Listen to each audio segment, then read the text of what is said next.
छत्तीसगढ़ के घने जंगलों और खेतों के बीच बसा एक छोटा सा गांव, जहां सुबह की हवा भी शांति से बातें करती थी।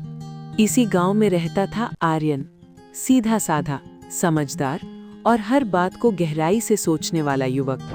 दूसरी ओर शहर का एक पुराना सरकारी अस्पताल, जहां दिन रात जिंदगी और मौत की जंग चलती रहती थी। यहीं काम करती थी डॉक्टर इलियाना, तेज दिमाग लेकिन भीतर से अधूरी। इलियाना का सपना था मौत को हराना, मरे हुए शरीर को दोबारा जिंदा करना। दिन में डॉक्टर और रात में एक खतरनाक वैज्ञानिक। एक दिन अस्पताल लाया गया एक रहस्यमयी बूढ़ा, दशरथ। दशरथ एक तांत्रिक था। मरने से पहले दशरथ ने चेतावनी दी, मौत से छेड़छाड़ आत्मा को बांध देती है। लेकिन इलियाना ने उस बात को अंधविश्वास समझकर नजरअंदाज कर दिया। उस रात अस्पताल के बंद कमरे में गुप्त मशीन चालू हुई।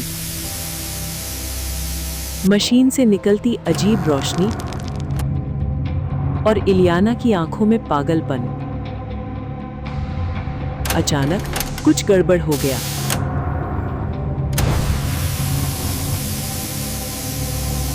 अगली सुबह डॉक्टर इलियाना खुद मृत पाई गई।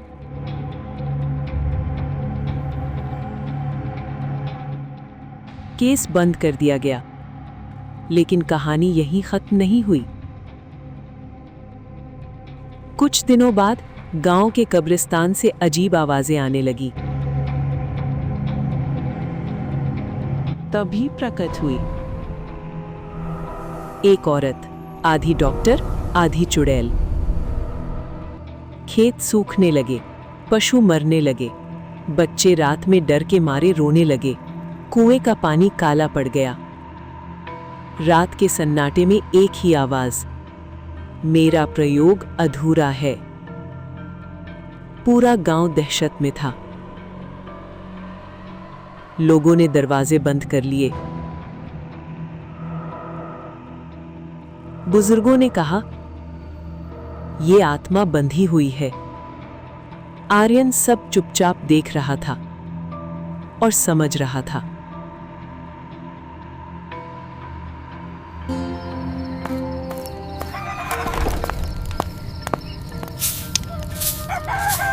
गांव की पंचायत बुलाई गई। कोई बोला चुड़ैल को जला दो, कोई बोला गांव छोड़ दो। डर और गुस्सा दोनों भरे हुए थे। तभी आर्यन आगे आया। आर्यन बोला, गलती उसकी नहीं, उस मशीन की है। जब तक मशीन है आत्मा बंधी रहेगी। सबने फैसला लिया, मशीन को जलाया जाएगा। अमावस्या की रात पूरा गांव इकट्ठा हुआ। मशीन को कब्रिस्तान लाया गया।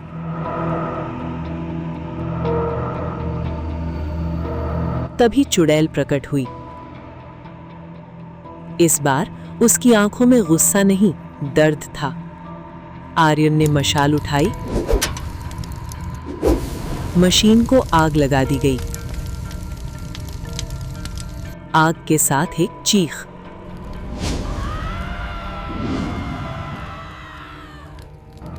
चुड़ैल का रूप बदलने लगा।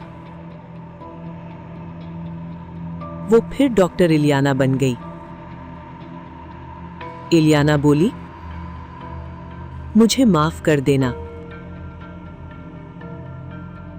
उसकी आत्मा रोशनी में बदल गई।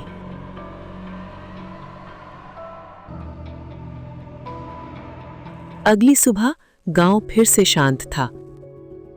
बच्चों की हंसी लौट आई और आर्यन ने कहा, विज्ञान और इंसानियत दोनों साथ चलें, तभी भविष्य सुरक्षित होता है।